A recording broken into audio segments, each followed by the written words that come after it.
سیر کرنے ایک شب لے گیا جو ان کا رب،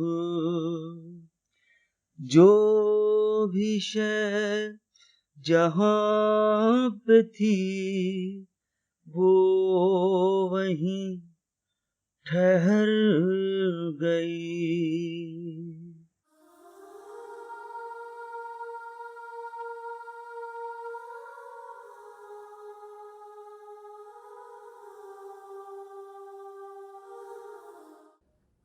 بسم اللہ الرحمن الرحیم۔ السلام علیکم ورحمۃ اللہ وبرکاتہ۔ محترم بزرگوں، دوستوں، بھائیوں، بہنوں، عزیز و اقارب، اپنے پرائے، آپ سب کی خدمت میں میں شارق قلبی ایک مرتبہ پھر اس خاص پروگرام دنیا اور دین کو لے کے حاضر ہوئے ہیں آپ کی خدمت میں۔ آج کے پروگرام کی خصوصیت یہ ہے کہ آپ حضرات نے جو اپنی خواہش ظاہر کی تھی، جو آپ کی فرمائش میرے پاس فیس بک اور یوٹیوب پہ آئی تھی کہ معراج کے موضوع پہ تفصیلی گفتگو کی جائے، اور ظاہر سی بات ہے کہ میں ہمیشہ سے یہ کہتا ہوں کہ میں کوئی مفتی، قاری، حافظ، عالم نہیں ہوں، ایک معمولی سا انسان ہوں۔ اللہ رب العزت کا یہ بے پناہ فضل و کرم ہے، میرے نبی کا صدقہ اور والدین کی دعائیں ہیں جو پروردگار یہ کام مجھ سے لے رہا ہے۔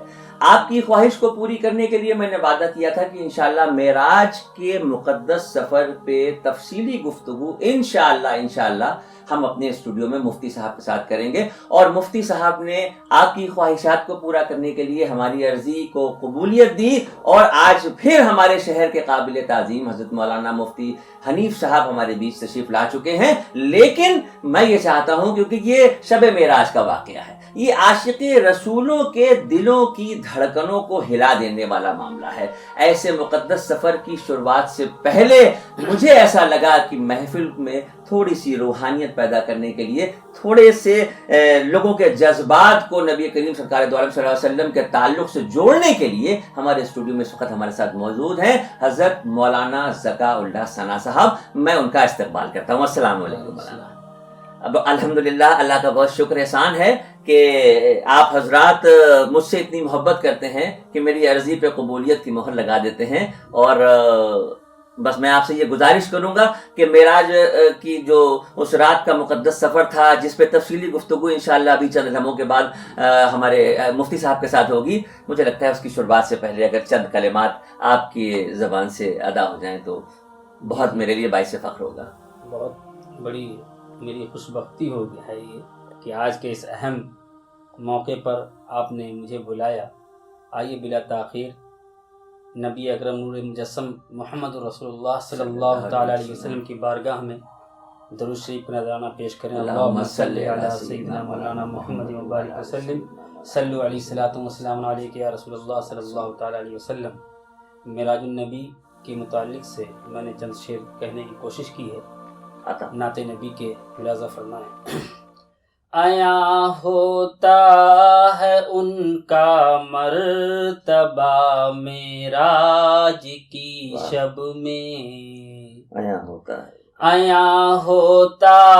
ہے ان کا مرتبہ معراج کی شب میں، آیا ہوتا ہے ان کا مرتبہ معراج کی شب میں، مخاطب مصطفیٰ سے ہے خدا معراج کی شب میں، مخاطب مصطفیٰ سے ہے خدا معراج کی شب میں، نرالی شان ہے آقا کی اس کو کیا کوئی سمجھے، نرالی شان ہے آقا کی اس کو کیا کوئی سمجھے، نرالی شان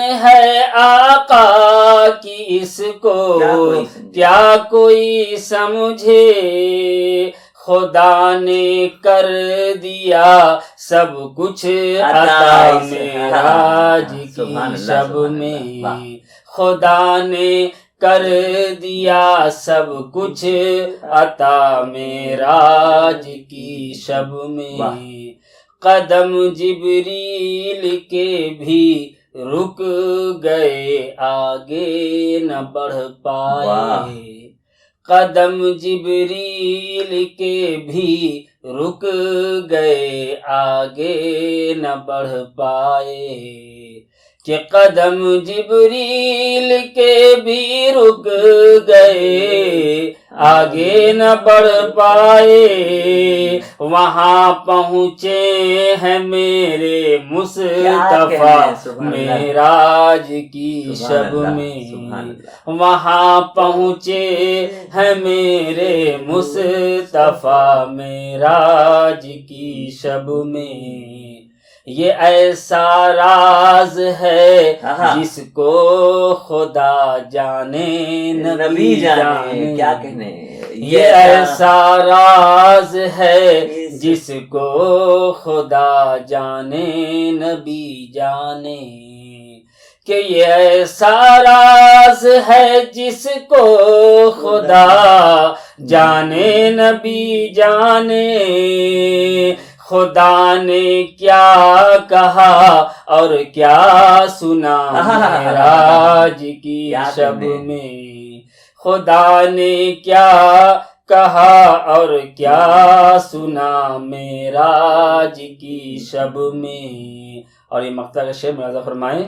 کہ ثنا بے شک شرف یہ مسجد اقصی کو حاصل ہے، ثنا بے شک شرف یہ مسجد اقصی کو حاصل ہے، ثنا بے شک شرف یہ مسجد اقصی کو حاصل ہے، تھے سارے انبیاء محوے دعا معراج کی شب میں، تھے سارے انبیاء محوے دعا معراج کی شب میں، عیاں ہوتا ہے ان کا مرتبہ معراج کی شب میں، مخاطب مصطفیٰ سے ہے خدا معراج کی شب میں۔ سبحان اللہ سبحان اللہ، جس طرح سے چند اشعار میں مولانا نے اپنے دل کی بات کہہ دی۔ جس موضوع پہ ہم آج گفتگو کریں گے وہ گفتگو کتنی دیر کی ہے یہ تو ابھی ہم کو نہیں پتا، لیکن اس گفتگو کو چند الفاظوں میں کس طرح سے پرو دیا ہمارے حضرت مولانا ذکا اللہ ثنا صاحب نے، میں دل کی گہرائیوں سے ان کا شکر گزار ہوں، اور بہت یقین سے یہ کہہ سکتا ہوں کہ انشاءاللہ یہ جو آج کی گفتگو ہے یہ آپ کے چند اشعار جو تھے اسی کا لب و لباب تھے، یعنی آپ نے یہ ظاہر کر دیا، حقیقت یہ بتا دی کہ معراج کا سفر صرف اتنا سمجھ لو کہ حبیب کے حبیب اللہ سے کیسی ملاقات ہوئی، کن حالاتوں میں ہوئی، کیسے بلایا گیا۔ میں دل کی گہرائیوں سے آپ کا شکریہ ادا کرتا ہوں۔ نعت پاک کے اس نذرانے کو جس طریقے سے پیش کیا گیا اور جس طریقے سے تصور میں ایسا محسوس ہوا کہ حقیقت میں معراج کے سفر کے کیا معاملات رہے ہوں گے۔ معراج کے سفر کی طویل اور تفصیلی گفتگو سے پہلے دل میں ایک بات یہ آ گئی میرے کہ یہ جو معراج کا سفر ہوا اس میں تقریباً اب تو ترقی کا دور ہے، جنہوں نے بیانات نہ سنے ہوں وہ بھی گوگل پہ دیکھ لیتے ہیں، یہ پتہ چلتا ہے کہ یہ لاکھوں میل کا سفر تھا، اور لاکھوں میل کا سفر جہاں تھا وہاں پر اللہ رب العزت کی طرف سے بھیجے گئے فرشتے جنہیں جبریل علیہ السلام کہا جاتا ہے، انہوں نے بھی ایک مقام پہ آنے کے بعد منع کر دیا کہ اس کے آگے نہیں بڑھ سکتے، یعنی ان کا بھی ویزا لمیٹڈ ایریا تک کا تھا، اس کے آگے نہیں جا سکتے۔ مجھے ایک دم سے اس میں ایک بات یاد آ گئی کہ جہاں ہو آئے ہیں سرکار 1400 برس پہلے، جہاں ہو آئے ہیں سرکار 1400 برس پہلے، وہاں سے پوری دنیا اربوں میل پیچھے ہے۔ ترقی لاکھ کر لی ہو زمانے نے مگر سن لو، میرے سرکار سے یہ سائنس کیا جبریل پیچھے ہیں، میرے سرکار سے یہ سائنس کیا جبریل پیچھے ہیں۔ اس محفل کو آگے بڑھاتے ہیں اور نہایت ہی ادب و احترام کے ساتھ آپ حضرات کی خواہش کو پوری کرنے کے لیے قابل تعظیم ہمارے شہر کے مفتی حضرت مولانا حنیف صاحب جو ہمارے بیچ تشریف لا چکے ہیں، میں دل کی گہرائیوں سے ان کا استقبال کرتا ہوں۔ السلام علیکم۔ مزاج شریف، الحمدللہ ہماری خوش نصیبی ہے کہ دیکھیں مجھے لگتا ہے کہ جب بندہ اور وہ بھی مومن اللہ، اس کے محبوب یا صحابہ کرام کے تعلق سے کچھ کہنا چاہتا ہے تو پھر بزرگوں کی سرپرستی اور روحانیت کے ماحول اپنے آپ پیدا بن جاتے ہیں۔ کانپور شہر میں رہنے کے بعد میری نالائقی اور گستاخی یہ ہے کہ کبھی کبھی لمبا عرصہ ہوتا ہے آپ سے ملاقات نہیں ہو پاتی ہے، لیکن میں بے انتہا شکر گزار ہوں کہ یہ ایسے مقدس لمحے، ابھی پچھلے ہفتے آپ سے ملاقات ہوئی تھی مولا کائنات کے یوم پیدائش کے موضوع پہ، اور الحمدللہ یہ جو رجب کا مقدس مہینہ ہے جس میں 2 اہم تاریخیں ہیں، وہیں سے اس بات کی شروعات کرتے ہیں حضرت۔ یہ جو شب معراج کا جو واقعہ ہے، حقیقت میں جو 27ویں رجب کی تاریخ بتائی جاتی ہے، اس کے بارے میں ہم چاہتے ہیں کہ آپ شروعات میں ذرا سا روشنی ڈالیں کہ یہ 27 رجب کی ہی تاریخ ہے یا اس میں کوئی تاریخ میں شبہ ہے۔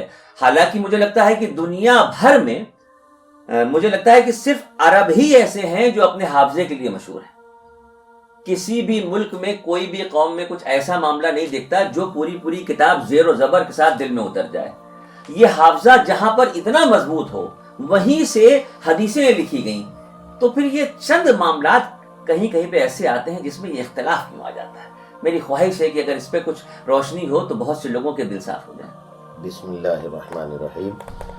محترم شہری قلبی صاحب، سب سے پہلے میں آپ کو دل کی عطا گہرائیوں سے مبارکباد کے 1000 گجرے پیش کرتا ہوں اور گلدستہ تبریک آپ کی خدمت میں نچھاور کرتا ہوں کہ آپ نے اپنی تمام تر مصروفیات سے کچھ وقت آپ نے اللہ اور اس کے رسول کی رضا کے لیے اور اس کے بندوں کی اصلاح کے لیے، ان کا پیغام پہنچانے کے لیے آپ نے نکالا۔ اللہ تعالیٰ اس کا اجر ہماری دعا یا ہماری طلب کے مطابق نہیں بلکہ اپنی شان کریمی کے مطابق آپ کو عطا فرمائے، اور آپ کی والدہ ماجدہ کو کروٹ جنت نصیب فرمائے۔ آپ کے اعمال صالحہ کے تصدق میں بڑا مشکور ہوں، اور میں تو یہ کہتا ہوں کہ آپ خود ماشاءاللہ اتنے اچھے اسلامی اسکالر جیسے ہیں، اور اسلامیات پر آپ کو بڑا عبور ہے، بڑی گہری نظر ہے آپ کی۔ ان سب کاموں کے لیے آپ خود کافی ہیں، ہمیں رحمت دینا یہ تو محض آپ کی محبت ہی ہے جس کی بنیاد پر آپ مجھے سے کم علم نہیں۔ اللہ تعالیٰ آپ کو بلندیاں عطا فرمائے، سرخرویاں عطا فرمائے، شرمندگی اللہ نہ کرے کبھی کسی مومن کا مقدر ہو۔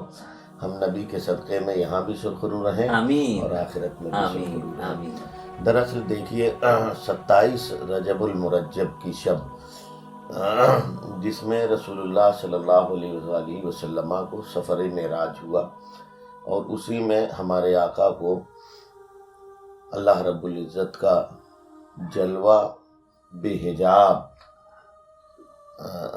رسول اللہ صلی اللہ علیہ وسلم نے ملاحظہ فرمایا اور اللہ کے نور کو دیکھا۔ جلوہ الہی بے حجاب تھا، وہ حسن مطلق بے حجاب تھا، اور رسول اللہ صلی اللہ علیہ وآلہ وسلم اس کے مشاہدے سے اپنے آپ کو مشرف فرما رہے تھے۔ یہ اتنا بڑا اعجاز ہے جو کسی دوسرے کو حاصل نہیں ہے۔ رہ گئی یہ بات کی تاریخ کا تعین کہ یہ 27 ہے یا اس کے علاوہ بھی کچھ ہے۔ حافظہ یقیناً عرب کا ہمیشہ سے ضرب المثل رہا اور مشہور رہا۔ جب وہ اپنے گھوڑوں کی نسلوں کے نام یاد رکھتے تھے تو پھر اور تمام چیزوں کی۔ دراصل بات یہ ہے کہ تاریخ کے اندر جو اختلاف پیدا ہوتا ہے اس کی وجہ جہاں سے لیا جا رہا ہے مواد جہاں سے لیا جا رہا ہے، تو ان راویوں کے اختلاف سے بعد میں اختلاف پیدا ہو جاتا ہے۔ یہ بات ہے۔ تو اس تناظر میں اہمیت اسی چیز کو ہوتی، جیسے میں اس کی مثال دوں کہ مولا کائنات اسلام کس عمر میں رائے، اس وقت ان کی عمر کیا تھی؟ کسی نے 10 برس لکھی، کسی نے 8 لکھی، کسی نے 9 لکھی ہے۔ جی۔ تو اب اس میں تطبیق ایسے دے دی جاتی ہے کہ جو بھی عرصہ رہا ہو بہرحال وہ 8 سے 10 کے درمیان کا آسان سی بات ہے، عام آدمی کے سمجھ میں آ جائے۔ اور لیکن یہاں اہم بات یہ ہے کہ وہ ایمان لائے تھے کہ یا نہیں، بس یہ تو کنفرم ہے نا، یہ تو کنفرم، یہ کنفرم ہے۔ کاش اتنی سی بات ہمارے سمجھ میں آ جائے کہ ہم مدعے پہ آ جائیں کہ ہاں وہ ایمان لائے تھے کہ نہیں، یہ اہم ہے، 8 میں لائے کہ 10 میں لائے، یہ اہمیت نہیں رکھتا ہے اتنا۔ ہاں تاریخ کے طالب علم کے لیے ضرور کچھ اہمیت کا حامل ہو سکتا ہے، لیکن عام آدمی کے لیے، عام آدمی کے لیے اور خود تاریخ کے طالب علم کے لیے بھی واقعہ من حیث الواقعہ کس تاریخ میں ہوا یہ زیادہ اہمیت کا حامل نہیں ہوا، واقعہ ہوا یہ زیادہ اہمیت کا حامل ہوتا ہے۔ اسی طرح سے سفر معراج کس تاریخ میں ہوئی یہ زیادہ اہمیت کی حامل نہیں ہے، وہ ہوئی، معراج ہوئی یہ اہمیت کی کی حامل ہے، اور یہ اس کے ثبوت احادیث متواترہ میں بھی ہیں، اور خود نص قطعی جسے قرآن مقدس کہتے ہیں اس میں وہ قرآن مقدس سے غالباً ثابت ہے۔ 15ویں پارے سورہ بنی اسرائیل 15واں پارہ، جی یہاں سے سورہ شروع ہوتی ہے، سبحان الذی اسری بعبدہ لیلا من المسجد الحرام الی المسجد الاقصی الذی بارکنا حولہ لنریہ من آیاتنا انہ هو السمیع البصیر۔ پاک ہے وہ ذات جو لے گئی رات کے ایک لمحے میں اپنے عبد خاص کو، مخصوص بندے کو، مسجد حرام سے مسجد اقصی تک۔ وہ مقصد مسجد اقصی جس کے ارد گرد ہم نے برکتیں رکھی ہیں، انہ هو السمیع البصیر، وہی سننے والا اور جاننے والا ہے۔ اس آیت کریمہ میں اللہ رب العزت نے سفر معراج کا تذکرہ کر دیا، اور اس کے ترجمے سے بھی میں نے آپ کو فیضیاب کیا جی، میں نے عرض کر دیا اس کا ترجمہ بھی، اور یہ ترجمہ خود اپنی معلومات کے مطابق میں نے کیا ہے، یہ کسی کا ترجمہ ہے نہیں، میں نے اپنی معلومات کے مطابق وہ ترجمہ کر دیا۔ تو آپ دیکھیں اگر اس سورہ پاک کا آپ صرف پہلا لفظ سبحان پڑھ لیں تو سفر معراج پر جو اعتراضات کیے جاتے ہیں وہ سارے اعتراضات اللہ نے اسی لفظ سبحان سے پہلے ہی دفع کر دیا۔ سبحان کا معنی کیا ہے یہ سن لیجئے عربی زبان میں۔ سبحان کا معنی ہے پاک ہے وہ ذات۔ کس کا ذکر ہو رہا ہے؟ اللہ رب العزت کا، خالق کائنات کا، صناع عالم کا، قادر مطلق کا، احکم الحاکمین کا، جس کے حکم کے لیے کوئی رکاوٹ نہیں ہے، کوئی معنی نہیں، وہی تمام چیزوں پر قادر ہے، وہی احکم الحاکمین ہے۔ جب کسی کی بادشاہت نہیں ہوگی صرف اسی کی بادشاہت ہوگی، للہ الواحد القہار، یہ اللہ فرمائے گا، تو وہی قادر مطلق ہے۔ تو جیسے ہی سفر معراج کا آغاز خدا کر رہا ہے تو آپ ذرا قرآن کا انداز بیان دیکھیں۔ قرآن ایسے بھی کہہ سکتا تھا سفر معراج کو، اللہ الذی اسری بعبدہ، اللہ وہ ہے جو رات کے ایک مخصوص حصے میں اپنے، یہ کسی کی پہچان ہوگی کہ اللہ وہ ہے، ہاں اللہ وہ ہے جو پاک ہے وہ ذات، لیکن یہ نہیں کہا قرآن نے اللہ الذی، بلکہ کیا کہا؟ سبحان الذی، پاک ہے وہ ذات۔ پاک کس سے ہے؟ اللہ پاک ہے عیب سے، اللہ پاک ہے نقصان سے، اللہ پاک ہے کمی سے، اللہ پاک ہے عاجزی سے۔ اللہ اکبر۔ جب اللہ شروع ہی میں یہ فرما رہا ہے تو پھر اب تم یہ مت دیکھنا کہ یہ کتنی جلدی ہوا، کتنی تاخیر میں ہوا، کیسے ہوا، کیا ہوا، اس سب میں دماغ مت لگانا، یہ ہوا، اس لیے کہ یہ ہوا، اور اس کو کرانے والا کون ہے؟ وہ ہے جو ہر عاجزی سے پاک ہے، وہاں کوئی کمی نہیں ہے اس کے دستے قدرت میں، وہ قادر مطلق ہے، وہ کسی سے عاجز نہیں ہے، وہ ہر چیز پر قادر ہے، وہ احکم الحاکمین ہے، اس کی قوت ہر چیز کو محیط ہے، ایک لمحہ ایک آن میں، اور ایک لمحہ اور ایک آن تو صرف ہمارے بیان اور سمجھانے کے لیے ہے، اس قادر مطلق کو تو اس کی بھی ضرورت نہیں ہے۔ تو اس نے محبوب کا سفر معراج جب شروع کیا ہے تو اتنے عجائب و غرائب ہیں اور اتنی اہم چیزیں ہیں اس میں کہ عقل انسانی اسے تسلیم نہیں کرتی شارق بھائی۔ تو اللہ نے فرمایا کہ نہیں تم اس میں مت جانا، یہ دیکھنا کہ یہ کرانے والا کون ہے۔ اور ایک بات اور دوسری بات بہت سنجیدگی سے کہہ دوں، کچھ لوگ کہتے ہیں کہ حضرت یہ بات معراج کی میرے سمجھ میں نہیں آئی۔ ارے میرے بھائی، سمجھ نہیں،